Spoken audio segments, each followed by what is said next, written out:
there is an idol called greed. And it is a big deal, as you will see. Now, let me define my term so that we are talking about the same thing. When we talk about greed or being greedy, greed is the illegitimate and unauthorized desire, pursuit, or acquisition of material gain. Greed is the illegitimate and unauthorized desire, pursuit, or acquisition of material gain. So catastrophic is greed as an idol that in Romans 1, verses 29 and 30, it's put alongside of murder. It is identified as an idol because it is loved, trusted, and served. Now, I know some people say, well, I don't love money. Yeah, but you fantasize about it and date it. Money seeks to become a master, and it does it through a motivation. And the motivation emanates from this thing called greed. Now, I know that mentally I may be being challenged right now because greed is not something we necessarily attribute to ourselves. So I'm going to give you a test, and then you can decide if you're greedy.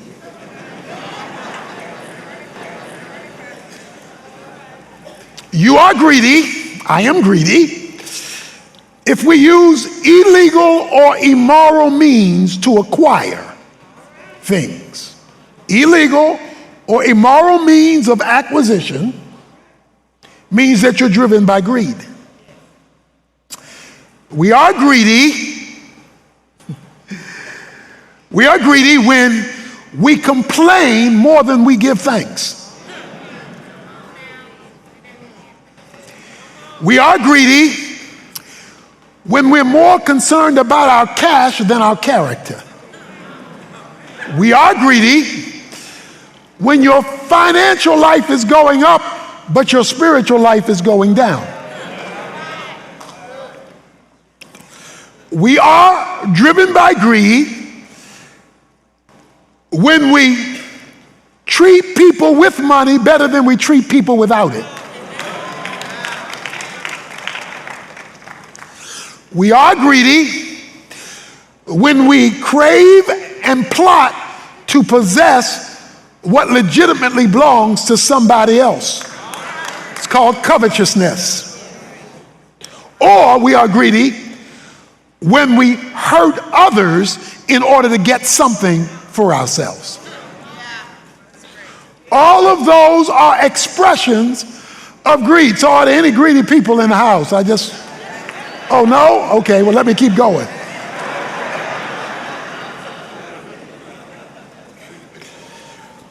Money is the leading counterfeit god of our culture.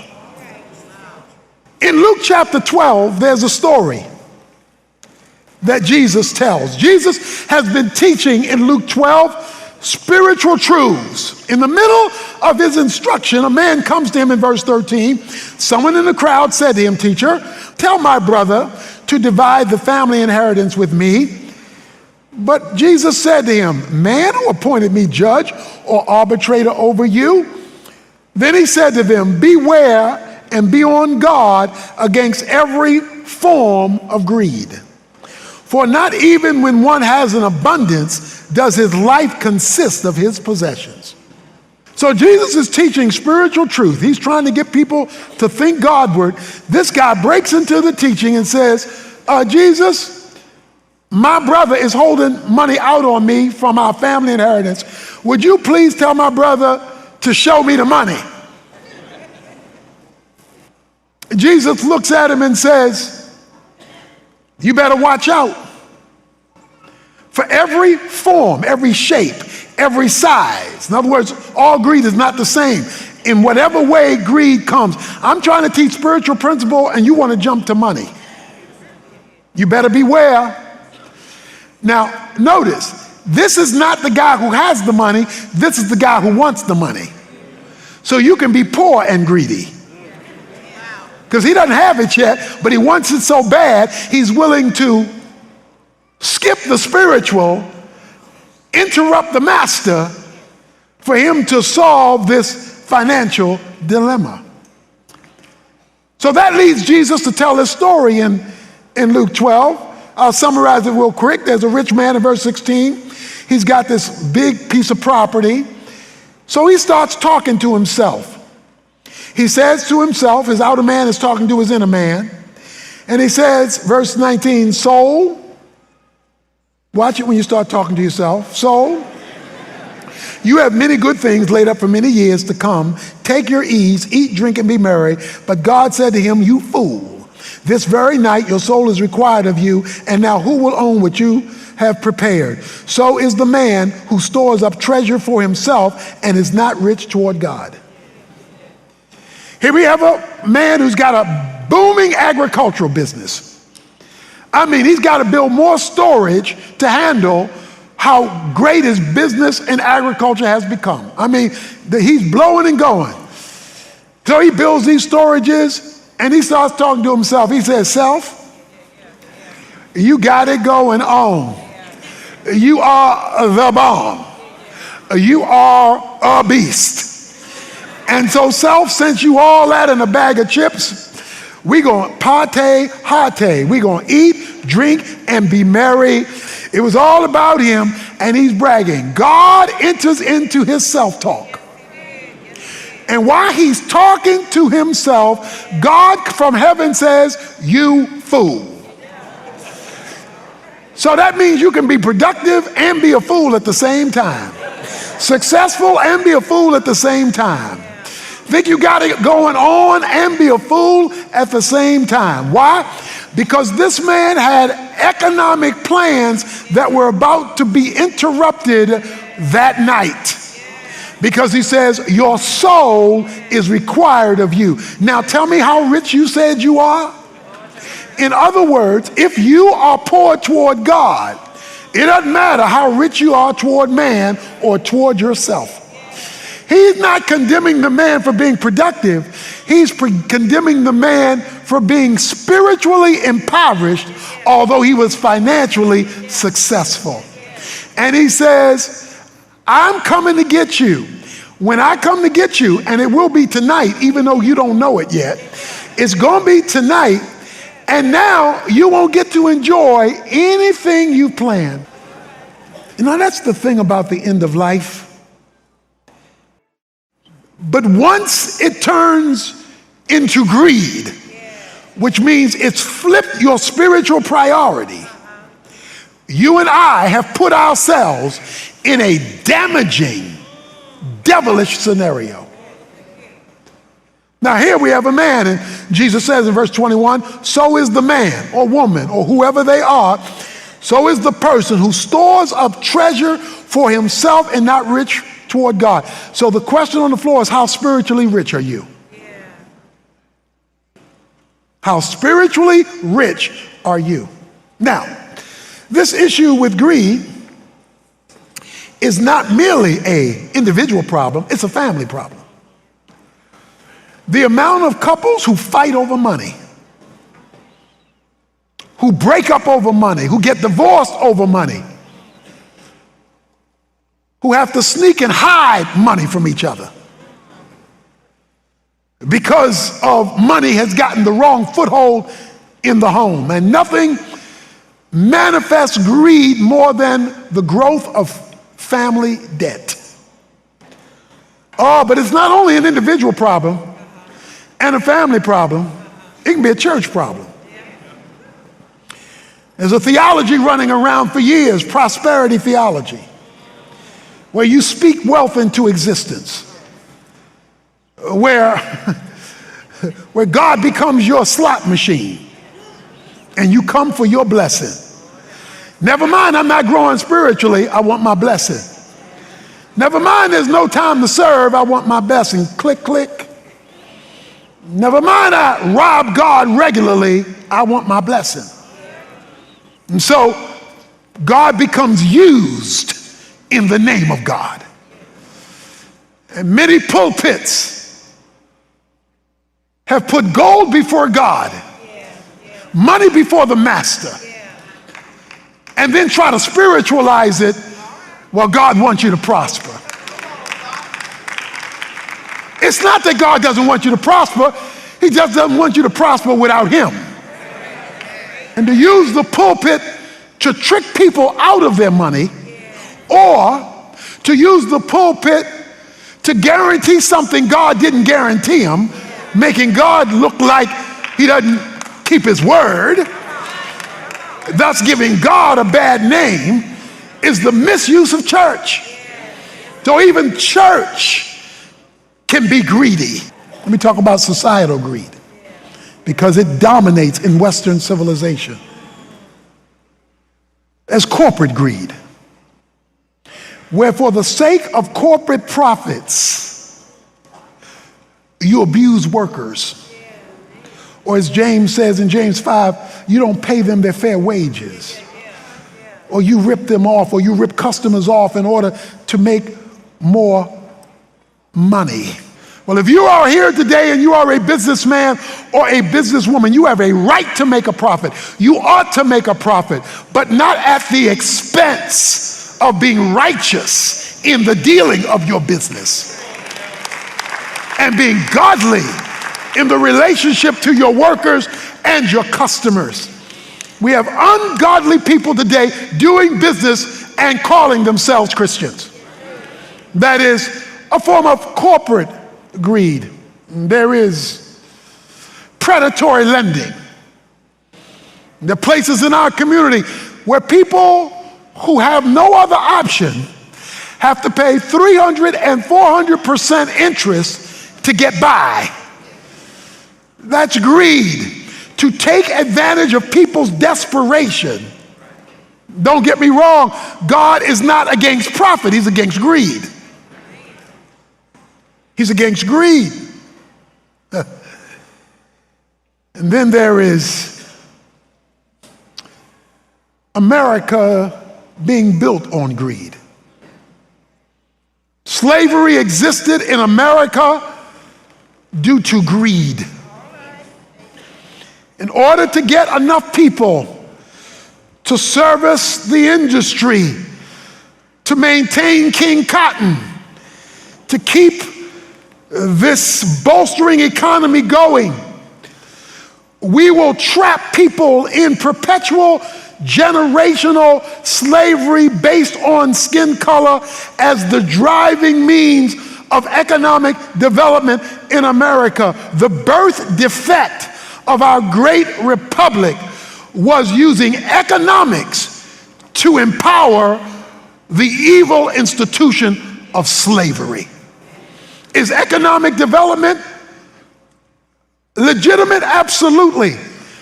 But not when you force people against their will into a system that traps them and doesn't give them an out, and does so generationally. That's a form of greed.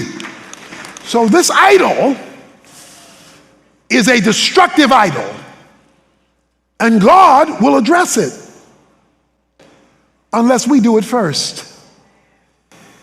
1 Timothy 6 helps us with this. Paul tells this pastor to teach his congregation. Verse 6, but godliness actually is a means of great gain when accompanied by contentment. For we have brought nothing into the world, so we cannot take anything out of it either. If we have food and clothing, with these we shall be content.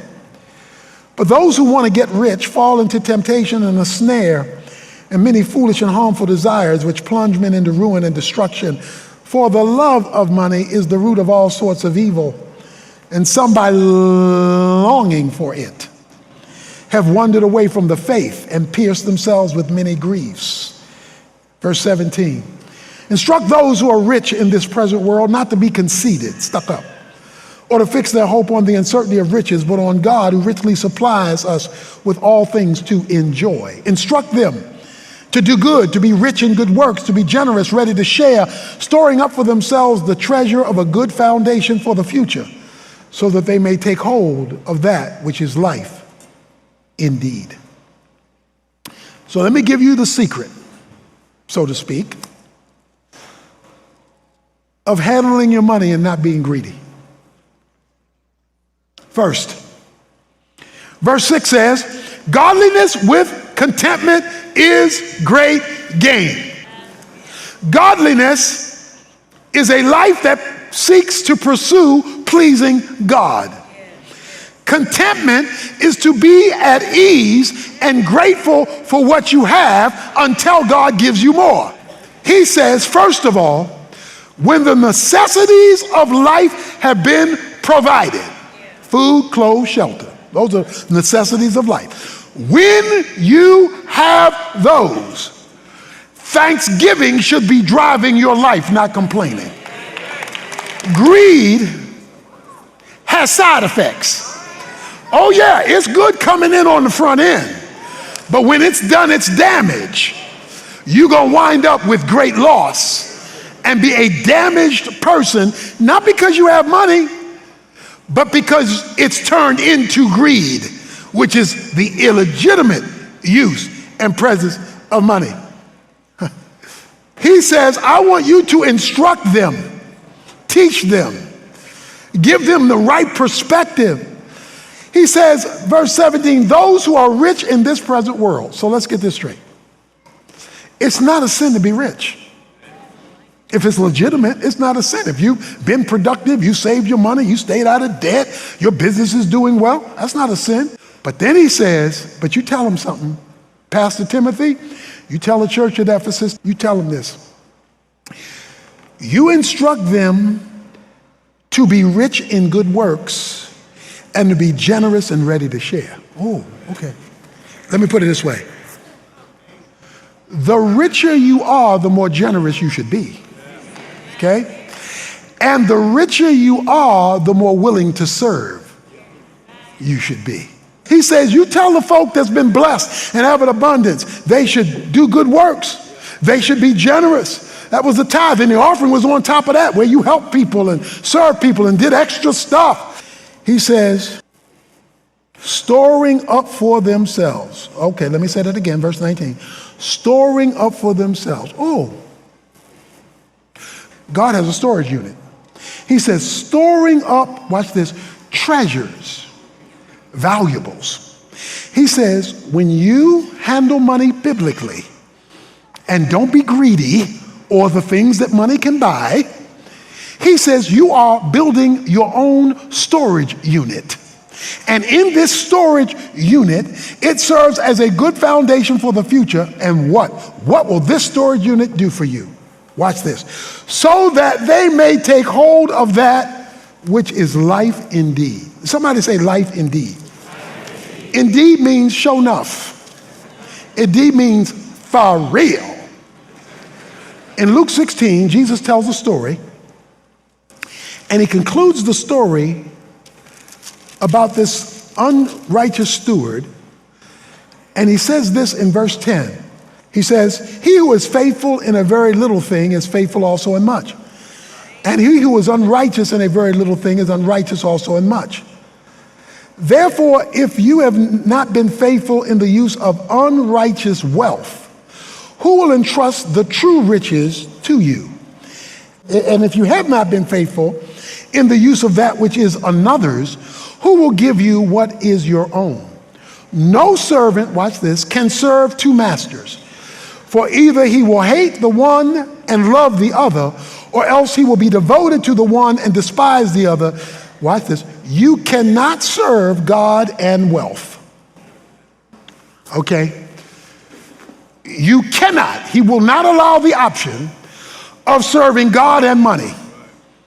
He says, when you bring your money and make it equal to me, when you bring your profits and make it equal to me, When you bring your business and make it equal to me rather than recognizing me as the source, you have created a competing God.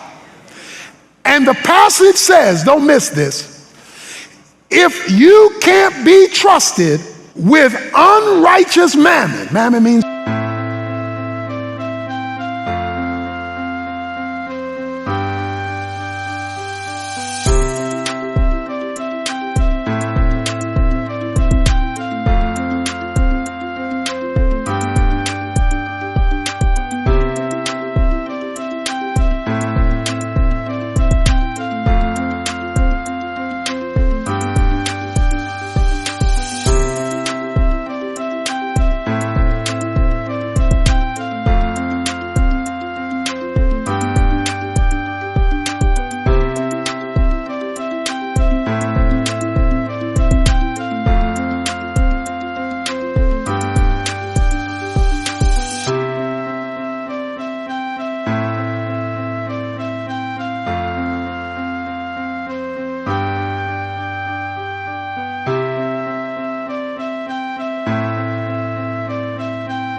money.